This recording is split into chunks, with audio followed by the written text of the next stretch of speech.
दोस्तों नमस्कार। Maxon news के खास बुलेटिन में आपका स्वागत है। दोस्तों आज 23 अप्रैल है और पश्चिम बंगाल में पहले चरण की 152 सीटों पर भारी सुरक्षा व्यवस्था के बीच में वोटिंग चल रही है। और सबसे बड़ी बात यह है कि चुनाव आयोग ने SIR के जरिए जिस तरीके से 27 लाख वोटों को अपनी लिस्ट में शामिल नहीं किया है, उसका कारण ये बताया जाता है कि इस जगह पर पश्चिम बंगाल में चुनाव आयोग ने एक अपने व्यवस्था में लॉजिकल डिस्क्रिपेंसी नाम की एक प्रोग्राम व्यवस्था किया है। इस व्यवस्था के तहत प्रथम चरण में 14 लाख से अधिक वोटरों के नाम वोटर लिस्ट में नहीं है, यानी कि 14,28,000 वोटर इस बार पश्चिम बंगाल के चुनाव में वोट नहीं दे सकेंगे। ये एक बहुत बड़ी बात है जिसको लेकर ना तो किसी बड़े चैनल में कोई चर्चा चल रही है और ना ही न्यूज़पेपर्स में इस बात की कोई खबर सामने आ रही है। सिर्फ अंग्रेजी के 2-1 अखबार हैं जो इन मुद्दों पर अपनी राय रख रहे हैं और यह समाचार छाप रहे हैं। आपको याद है कि SIR का पहला चरण बिहार में शुरू किया गया था। उसको लेकर सुप्रीम कोर्ट में आज भी सुनवाई चल रही है। अफसोस की बात है, कोर्ट कचहरी में इतना समय लग जाता है कि उसका फ़ायदा राजनेताओं को मिलता है। आपको बता दें कि बिहार में चुनाव हुए, उसका रिजल्ट भी आ गया, सरकार भी बन गई और अभी भी उस मुद्दे पर आज भी कोई फैसला सुप्रीम कोर्ट नहीं कर सका है। अफसोस की बात यह है कि पश्चिम बंगाल में दोनों चरणों में लगभग 27 से 28 लाख वोटरों का भविष्य अब अंधेरे में दिख रहा है। कारण यह है कि 22 तारीख तक सुप्रीम कोर्ट ने यह आदेश दिए थे कि 19 ट्रिब्यूनलों के जरिए 14 लाख से अधिक वोटरों का उनकी सत्यता का प्रमाण किए जाएंगे।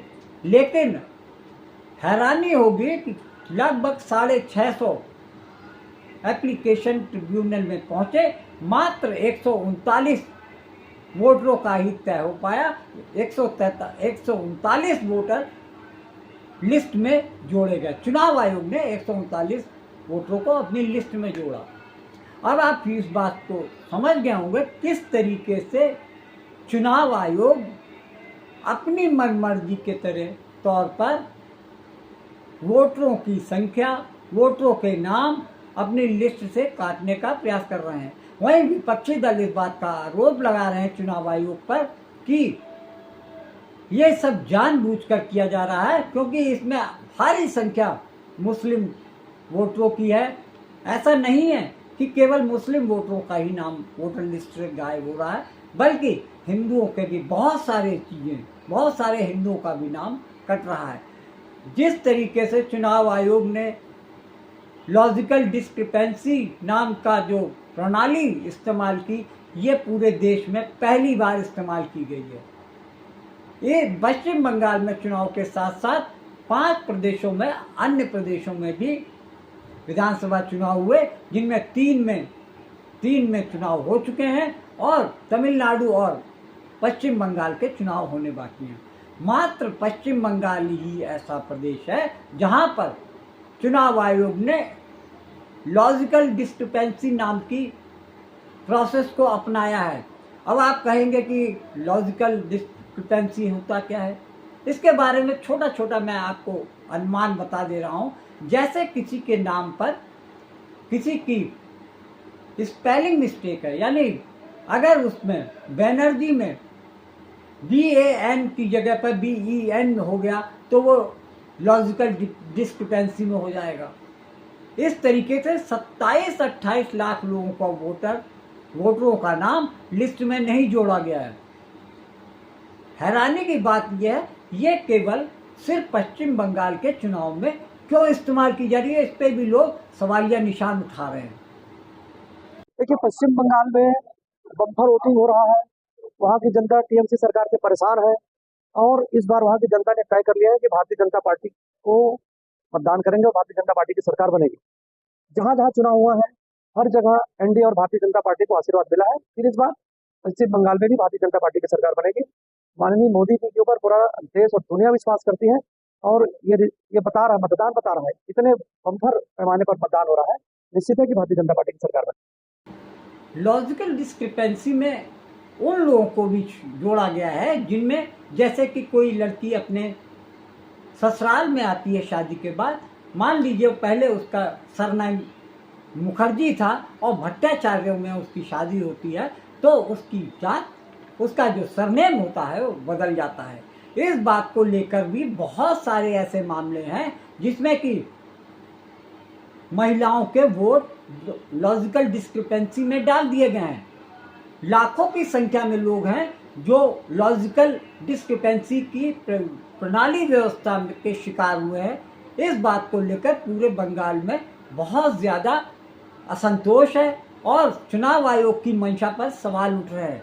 ये कहा जा रहा है कि केंद्र सरकार के इशारे पे चुनाव आयोग जिस तरीके से पश्चिम बंगाल के साथ दोहरा मापदंड इस्तेमाल कर रहा है, उससे साफ जाहिर हो रहा है कि चुनाव आयोग भारतीय जनता पार्टी की जीत के लिए मार्ग को प्रशस्त कर रहा है और प्रदेश सरकार, ममता दीदी की सरकार को नुकसान पहुंचाने में पूरी एड़ी चोटी का दम लगा रहा है। लेकिन इस बात पे भी आप गौर करिए कि प्रदेश की जनता सर्वों में बता रहे हैं कि किस तरीके से ममता बनर्जी के पक्ष में लोग खड़े हो गए हैं।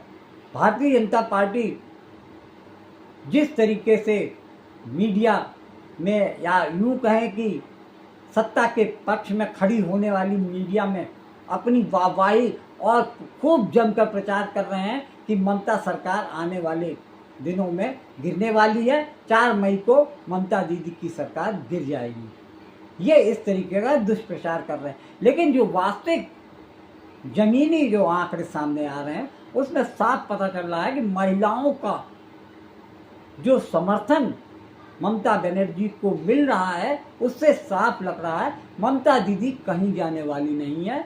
उनके खिलाफ में प्रचार प्रसार भले ही भारतीय जनता पार्टी खूब करे, लेकिन लोग ये मान रहे हैं कि 2-4 सीट भले ही कम हो जाए, लेकिन प्रदेश में भारतीय जनता पार्टी की सरकार तो बनने से रही। घूम फिर के चौथी बार ममता बनर्जी प्रदेश में मुखिया बनने जा रही हैं, प्रदेश की बागडोर संभालने जा रही हैं। ये जो आंतरिक आंकड़े या सर्वे बता रहे हैं कि वहाँ पर बदलाव की कोई भी बात सामने नज़र नहीं आ रही है। भले ही ये लोग मीडिया में इस बात को खूब चलाकर ये प्रचार करें कि वहाँ पे बदलाव की बयार बह रही है। इस तरीके से जैसा कि भारतीय जनता पार्टी सभी जगह जमकर एक तरीके से ये कहिए युद्ध स्तर पर चुनाव लड़ती है और उनका चुनावी जो मिशन होता है वो 12 मास रहता है, 24/7 यानी 12 महीने 24 घंटे वो चुनाव के मूड में रहते हैं। ऐसे में लोगों के अंदर भ्रम तो उत्पन्न होता ही है। लेकिन पश्चिम बंगाल में जिस तरीके से केंद्र सरकार के इशारे पर चुनाव आयोग काम कर रहा है, उसको देखते हुए साफ जाहिर हो रहा है कि चुनाव आयोग अघोषित रूप से भारतीय जनता पार्टी के लिए काम करता है। और इस बारे में पिछले 11-12 सालों में देखा जा रहा है कि संवैधानिक पदों पर जितने भी लोग बैठे हैं वो भारतीय जनता पार्टी के कार्यकर्ता के रूप में अपने पदों का दुरुपयोग कर रहे हैं। ये बात किसी से छिपी नहीं है। 550 साल से ये लोग राम मंदिर नहीं बनने देते थे। मोदी जी ने 2019 में राम मंदिर बनाकर जय श्री राम कर दिया। जहां बाबरी मस्जिद थी वहीं राम मंदिर बना। और ये ममता दीदी देखो, अपने चेले हुमायूं कबीर से बंगाल में बाबरी मस्जिद बनाना चाहती है। ए दीदी, कान खोल कर सुन लो, ये बंगाल भारत में है, कोई कबीर फबीर यहां पर बाबरी मस्जिद नहीं बनाने देंगे। मुझे बताओ, बंगाल से घुसपैठिए को निकालना चाहिए या नहीं निकालना चाहिए? अरे मतदाता सूची से घुसपैठिए को वोट निकालना चाहिए या नहीं निकालना चाहिए? ये ममता दीदी ना बोलती, क्योंकि ये घुसपैठिए ही उनको चुनकर लाते हैं। मगर दीदी, 5 तारीख को मेरी बात याद रखना, हम भाजपा वालों का वादा है, केवल बंगाल नहीं पूरे भारत से चुन चुन कर घुसपैठियों को हम উত্তর 24 পরগনা প্রত্যেকটা সিট কিন্তু আমাদের জেতাতে হবে। আর ইলেকশনের দিন প্রধানমন্ত্রী বক বক বক বকুম বকুম পায়রা বকে যায়, আর ইলেকশনের আগে, নিজের ইলেকশনের আগে কাউন্টিং আনতে আগের দিন গুহায় ঢুকে যায়। এসব চালাকি অনেক দেখেছি।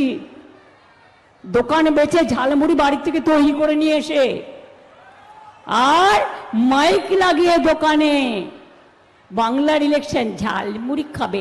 বলুন, মাছ ভাত খাবে? মাছ খাবে না, ভাত খাবে না, মাছ খাবে না, ডিম খাবে না, মাংস খাবে না, তো কি আমার মাথা খাবেন না ওদের মাথা খাবেন?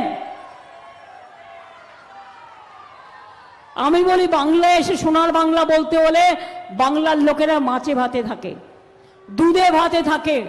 খাবেন নাকি একটু মাছের ঝোল, মাছের ঝাল টক, মাছ ভাজা, চিকেন কারি একটু করে দেবো? আমি নিজের হাতে রান্না করে দেবো। কবে খাবেন বলুন? আর আপনাদের খাবার আমাকে যেটা বলবেন, আমি কিন্তু সবটা খাই। আমি সবার খাবারই পছন্দ করি, সবার ভাষাই পছন্দ করি। কাজেই বাংলার অস্তিত্ব রক্ষার লড়াই, আপনার খাদ্য রক্ষা করার লড়াই, আপনার বাচ্চাদের ভবিষ্যৎ রক্ষা করার লড়াই, আপনার ঠিকানা রক্ষা করার লড়াই, আপনার সম্মান রক্ষা করার লড়াই। এই লড়াইয়ে আপনাদের জিততে হবে, মা মাটি মানুষকে জিততে হবে। এই কথা বলে আমি বলে যাই, জয় হিন্দ, বন্দে মাতরম, জয় জোহর, इंशाल्लाह, जय बांग्ला। टीएमसी के सभी गुंडों, सभी सिंडिकेट, सभी भ्रष्टाचारियों को एक आखिरी मौका देता हूं। 29 अप्रैल से पहले अपने अपने थाने में आत्मसमर्पण कर लो,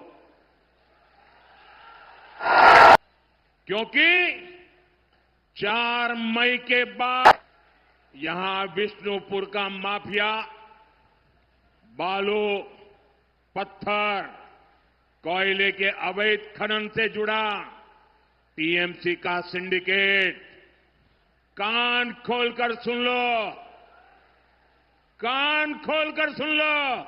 अब बात करते हैं पश्चिम बंगाल में जो चुनाव हो रहे हैं उसकी सुरक्षा व्यवस्था को लेकर केंद्र सरकार ने 2,40,000 सुरक्षा बलों को, सुरक्षा जवानों को तैनात किया है।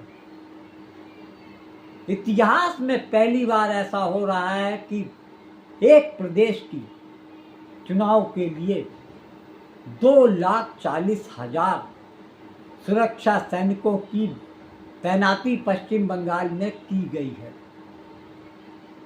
पूरे देश के चुनाव के लिए आम चुनाव में 3,50,000 सुरक्षा बलों की तैनाती की गई थी।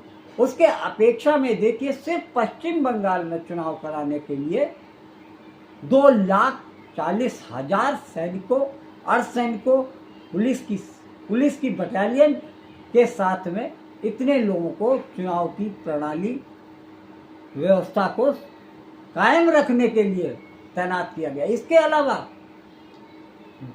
लगभग 450 अधिकारियों का ट्रांसफर किया गया। असम में केवल 53 लोगों का ट्रांसफर हुआ।